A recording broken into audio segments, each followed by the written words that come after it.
So just a couple of weeks ago, early on July 24th, 2020, an 18-year-old woman named Gia Fuda, who was living with her parents in Seattle, Washington, wakes up in their home, goes downstairs, says good morning to her mother and to her father. She has a sip of a seltzer water, and then she heads out to her car and says, okay, I'll see you tonight, and she drives off. Gia's mother said that because of the quarantine, all of Gia's college classes had been moved online, and Gia didn't like doing all of her work in the house. She felt trapped. And so her routine consisted of getting up early and heading to Bellevue College, which is just outside of Seattle, where she could do some work in their library, do her online courses there, and then come back sometime in the evening. And so Gia's parents assumed that's what she was doing that day. But when Gia left that morning, she did not follow her typical COVID-19 routine of going to Bellevue College to do schoolwork. Instead, she hopped on the highway and she drove 60 miles to a very rural part of Washington state. It's very heavily forested. It's called Index, Washington. And she gets picked up on a camera inside of a coffee shop where she gets a cup of coffee and she buys a Bigfoot keychain and then gets back in her car and drives another 30 miles away from Seattle, away from her parents' home. It's unclear where she's going until her car runs out of gas. And when she ran out of gas, it was like she wasn't prepared for it because she was only able to turn her car and barely pull off of Highway 2. It didn't look like she'd intentionally parked. And it's actually how investigators spotted it because it was jutting out into the road slightly. She gets out, and instead of walking on the highway to try to get help or trying to flag down another motorist, she grabs her cell phone, her Bible, and a journal and turns and starts walking directly uphill. There's like this mountain right next to the highway, and it's very densely forested.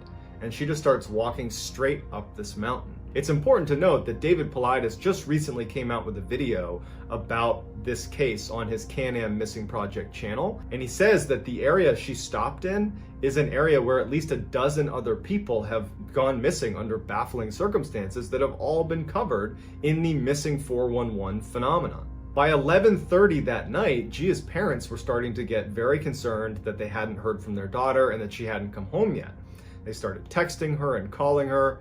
No answer, no response. By 1 a.m., they called the police. So this huge search is launched to go find Gia. Hundreds of volunteers, they have all these professional search and rescue people out there, they have helicopters overhead, and almost immediately, within a few hours of the search being launched, they find her car on Highway 2. But no sign of her anywhere. The area that she was in was actually a dead zone for cell phone service, so they couldn't get in touch with her in part because they had no service, and authorities weren't able to track her phone because there was no cell phone reception. So they didn't have much to work with except that they generally knew where she might be, which is in this very thick section of the Cascade Mountains. And so for days and days, they're searching and turning up nothing. And unfortunately, as time ticks on, the likelihood of her being found alive is next to zero. But 7 days into this huge search where nothing has been turned up, they have this huge find.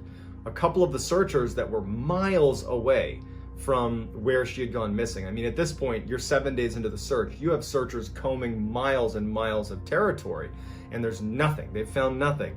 And these searchers are up near this scenic creek where there's a little bit of a clearing, there's this creek, and they find in one area her jacket, her shoes, her phone, her journal, and her Bible, all in one area. It looked like she had just suddenly stripped everything she had, put it on the ground, but she was nowhere to be found. So while this find is certainly great progress towards discovering what happened, it unfortunately sent a message to her parents that at this point, you need to brace for the worst, because now your daughter is not only missing and has been for a week, she doesn't have any gear. She has no clothes, she has no phone, she's just gone and has nothing. So the omen was very bad at this point. But her family and the searchers were not willing to give up, so they continued to search this new area where all of her stuff had been found for another 2 days. And on the 9th day from when she had gone missing, they found her, and she was alive. She was sitting on a rock near this creek. When they approached her, she was very startled to see people coming near her. She clearly was not expecting to be found. She was also more or less incoherent. She believed she had only been out for maybe 3 days and just had gotten lost, but they told her she had been gone for 9 days. But she was unhurt. She had a couple scratches on her. She was definitely emaciated, but she had been drinking from the stream and eating huckleberries, so she was, taking care of herself, but she was totally confused. She didn't know why she was there. And when she was pressed a little bit further, she didn't know why she drove where she drove. She doesn't know why she walked up a very steep mountain into the Cascades. She also has no idea what happened over the first 6-7 days. She only recalled the last couple and thought that's the whole time she had been out there. So it's a very confusing story, and one that probably we will never get a clear answer to. This will just become another one of the thousands of very odd disappearances that occur all over North America, except at least in this case, she was found alive. Tom Mezek was this salty Army veteran. He had served in the 82nd Airborne Division, which is an elite paratrooper division. He taught survival training classes, but more than anything, he loved to hunt. And he actually hunted in this one particular area in New York all the time with the same group of friends. In fact, for like 55 years, Tom and his 6 hunter friends would hunt this one area. On November 15th, 2015, Tom and his hunting buddies decide to go hunt in this area. And they got a bit of a late start. They didn't get out there till about noon. So they decided, in order to make up for lost time, to use this technique that's referred to as a deer drive, where you have stationary watchers that set up on a line about 100 meters apart from one another, and you have a group of drivers that kind of corral any deer or any animals in the area and push them so that they go past the watchers who can take a shot at those animals. And so Tom, along with 3 other hunters, were made watchers, and they set up along this hillside where Tom was all the way on the left flank, which meant on his left were no hunters. He did have a hunter 100 meters to his right, and then there was 2 other hunters all the way up the hill on the right as well, but he was on the outer flank of that line. And the 3 other hunters that were going to be doing the driving were to his right as well. Behind this hill, they were going to try to push the deer up and over this hill down to this line of watchers. After 3 hours and no luck, they haven't seen one deer, they start to also comment on the fact that there doesn't seem to be any wildlife at all. No squirrels, no birds, no anything. There's just silence, which is very odd for this area. And when you consider that this group has hunted this area for 55 years, they have a really good understanding of what normal looks like. And before anything happened with Tom, they were already talking about how strange that was. Also, one of the watchers who was right next to where Tom was, about 100 meters away, he recalled hearing a very distinct sound, like a whooshing sound or a snapping sound, coming generally from where Tom was. But he didn't think much of it at the time. That is, until they got back to their cars after calling off the hunt because they had been unsuccessful, and everyone's there except for Tom. And they go back out, they're yelling for Tom, they're wondering, did he fall down? They're like, okay, let's radio him, because everybody had radios. There's no answer from Tom. They're searching the area where he was. They start shooting their rifles into the air.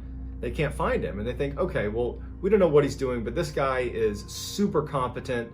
He was healthy. Let's just go to the cars and wait for him. And so they're sitting at the parking lot, which is not very far from where they were hunting. And this is an area they always parked in, and this is an area they always hunted in. So they knew that Tom knows where they're gonna be. And so they sat there waiting, and he's just not showing up. So eventually, the hunters call it in to the rangers that he's gone missing. A massive search is launched for Tom. I mean, they are combing this area. They got helicopters, professional search teams. They're looking in lakes, they're looking under logs, they're looking everywhere, and there's not a shred of evidence of Tom. They can't find his walkie-talkie, they can't find his gun, there's no clothes, there's nothing. He's just disappeared. On the 4th day of the search, the FBI shows up, and they get involved in the search, which didn't make any sense, because why is the FBI getting involved 4 days into a search for an elderly hunter where there's no sign of foul play? Why are they getting involved? It didn't really add up. And all they would tell Tom's wife is that they believed that something was off about this case, and that's why they were there. But they couldn't elaborate unless more information came in. But nothing ever shows up. Even though Tom was a bit older, he literally taught survival classes. He was the guy teaching other people how to survive in the woods. He also has been hunting in that particular area for 55 years. How is it that he in no way was able to signal that something was wrong, and that all these people, including the FBI, can't find any trace of him? It just seems like something is off. I gotta agree with the FBI on this one. In 2013, 51-year-old Dale Stelling decided to take a trip from Texas, where he lived with his wife and his parents, up to Colorado. He was an avid outdoorsman, and he had always wanted to go hiking and camping in Colorado. So he, his wife, and his parents load up the RV and they start making their way up to Colorado. On June 9th, as they're making their way to Colorado, their RV breaks down in New Mexico. Even though they were eager to get to Colorado, Dale saw that where they had broken down was near the Mesa Verde National Park, and he thought, well, we weren't planning this, but let's just stay here for a night and go check out the park tomorrow. Then we'll get the RV fixed and we'll be on our way to Colorado. And so they all agree, they stay the night, and the next morning they head over to Mesa Verde National Park. It was a very hot day that day, and Dale's wife was overweight and not very healthy, and his parents were very elderly. So when they got to the park, they ended up just sitting at the visitor center, and no one really wanted to actually go walk around. But Dale was an avid hiker, and he didn't like the idea of just sitting around all day. And so at some point, Dale just says, hey, I'm gonna go stretch my legs and walk this trail here down to the abandoned city ruins. There was this city that had been built into the cliff that lots of tourists would go check out. And so his wife and his parents, they don't bat an eye. They say, okay, we'll see you in a little bit. And Dale was off. Dale made it seem like it was going to be a very quick trip. And so when he didn't return in 2 hours, his family decided to tell rangers and say, hey, our husband, our son, he went hiking down that trail there towards the ruins and we haven't heard from him. We can't get in touch with him on the phone. Can you guys go look for him?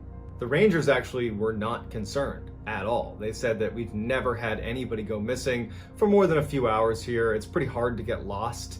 There's lots of tourists here, well-marked trails. Just give it a couple more hours, and if he doesn't show up, then we'll go out and look for him. But after about an hour, and they still hadn't seen him, his family really pressed the issue with the rangers, and they would go looking for Dale. And of course, they can't find him, but they found a number of tourists that had seen him on the trail that he said he was going to be on. They had even talked to him. He was a very energetic, charismatic guy, and they would say that he seemed like he was just another tourist enjoying his time at the park. There's nothing odd about his behavior at all. And he was walking towards the area where he had told his family he was going. While that information was certainly useful, they still couldn't find Dale. And they were really fighting against the elements on this one. The temperatures were over 100 degrees Fahrenheit and had been all day, and Dale didn't have any water. So they really had a limited amount of time to find him. So within 24 hours, there's this huge search that's launched for Dale. And interestingly, in the first 24 hours of the search, a woman was at the park and was walking along the trail that Dale was on. And she remembers hearing a weak male voice yelling for help. And so she kind of looked over the edge. She couldn't see down below her. She was on a bit of a cliff. Fearing that if she went to look, she might fall and become a victim, she went back to the rangers and said, hey, here's the area I was in. I heard someone yelling for help. You should go check it out. And the rangers said that actually we've been getting that report. We got that report yesterday. But when we went to look in that area, we can't find anything. There's no one over there. So while it seems very likely that that person calling for help was most likely Dale, we don't know for sure because they were never able to locate who was asking for help. And to this day, we have no idea where Dale is. There's been no shred of evidence to indicate where